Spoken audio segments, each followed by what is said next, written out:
Hi everybody, Steve here, partner with RSM in Brisbane, and welcome to our latest edition of our Coffee Conversations series. Today I'm joined by Paul Cochrane. Paul is the Chief Executive Officer of the Storyhouse Early Learning Group. So welcome, Paul. Really good morning, to see you. Steve. Good to catch up virtually once again, and looking forward to catching up in person pretty soon too. Today it's about having a coffee and a bit of a chat over a coffee, something we do regularly face-to-face. Today we're doing it in a virtual sense. So maybe if I could ask you first, what is your coffee of choice or your drink of choice, and what have you got today? Okay, well, I've got an iced long black today. So that's my my coffee over the last 12 months or so. I've changed to that. Oh, very good. And I'm sticking with my regular hideout latte from the coffee shop downstairs. A nice very good. So good indeed. So Paul, again, thanks very much for joining us. Maybe just to kick off before we get into the conversation, just a little bit about yourself. Could you tell us about Paul Cochrane? Okay, will do. So I'm a Brisbane boy. Went to UQ here doing a commerce degree. Started my career at Waterhouse for 9 years, which, Steve, that's where we worked together. But probably more importantly, that's where I met my wife, Linda. We were both graduates at PW. Linda and I have two now adult daughters, 21-year-old and 24-year-old.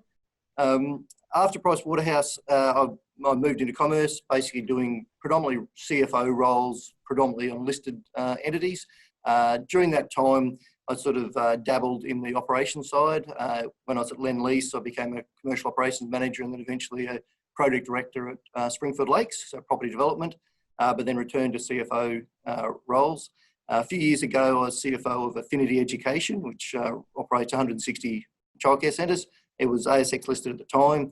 Had a hostile takeover from a competitor, ended up being privatised by Anchorage Capital. After a while there, I moved on. And some of the guys from Affinity then set up Storyhouse. And so they asked me to come across, and this time I've moved into the CEO role, so out of finance into the general management. Oh, very good. And that's a perfect segue, because the next thing really is maybe you could tell us a little bit about Storyhouse Early Learning Group. Yep. So Storyhouse, less than 3 years young. So it's a relatively young company, but the people that are involved have got a lot of experience in the sector. We are childcare operators, so we don't own the bricks and mortar. We lease the premises. We're still growing, but we've got between 35 and 40 centres at the moment in various stages of operation or construction. Eastern Seaboard and predominantly metro, so trying to get more in the capital cities. Got about 1,000 staff, about 98% female, so which is consistent with the sector. Head office here in Brisbane, and that's where we're at the moment. Yeah, very good. And look, Paul, what I wouldn't mind, and this is all about talking about some of the challenges that we're seeing in the current environment, and there's no shortage of them, regardless of where we look. Whether we look from a business perspective or a personal perspective. Would you mind sharing with us, some of the challenges that you've had to deal with over the last few months, and potentially, looking into the near to mid-term future as well? Yeah.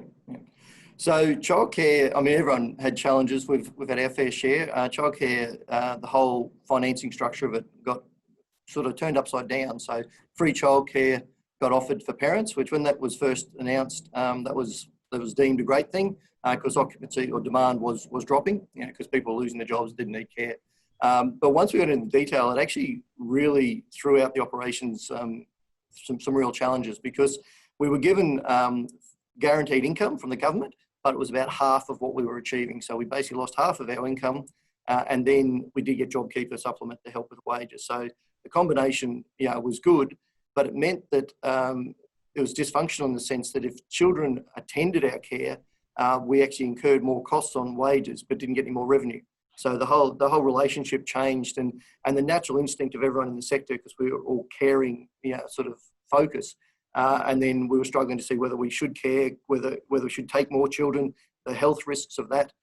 So really threw everything upside down and made it very challenging for especially our staff on the ground, and especially dealing with the families who were getting free childcare, but should they come, what was the ramifications of that. The second part of that was probably the safety aspect. I'm sure everyone is officers and lifts and people can get in childcare, though it was sort of deemed that they were you can't socially distance and look after children sort of thing. So social distancing was sort of thrown out the window, but not completely. And there's a lot of uncertainty whether the 4 square metre rule applied, how you actually made our staff safe and our children safe and our families safe, and how that worked. And there was mixed messages from different states and different things. So it was an iterative process to work through to make sure that we were open, we were safe, and we were providing the level of care and education for children. So there was plenty of challenges. Yeah, no, look, thanks for sharing that, Paul. And I think it's very insightful in terms of I think many people probably don't appreciate the challenges that the sector has had, and therefore, Yes. that Storyhouse has had. So thank you very much for sharing. Maybe if we kind of flip to trying to take a positive view, because I think it is really important, particularly in times like we're in at the moment, to look for those silver linings on what is a pretty dark cloud, particularly with what's happening in Victoria at the moment, and to a lesser extent in New South Wales. Have you seen any, and would you mind sharing any opportunities that have come out of kind of the adverse situation that we found ourselves in?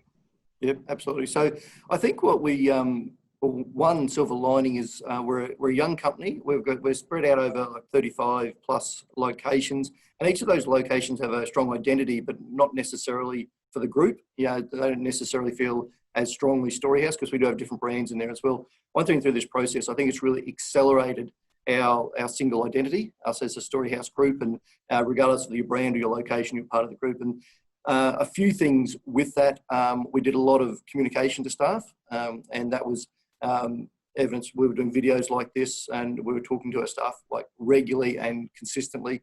I think that's really accelerated something that would have taken a number of years. I think we feel a lot stronger as a group now.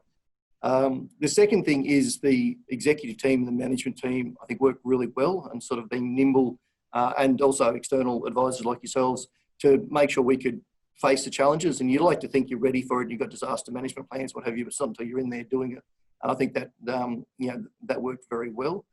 The third thing is our service managers. So they're, generally they run our centres kind of thing. Generally they come through childcare background, so very caring, empathy, strong background. Through one of the commercial aspects of that is being able to roster efficiently, and it's something that's not their natural bent, and they, some are stronger, some are weaker.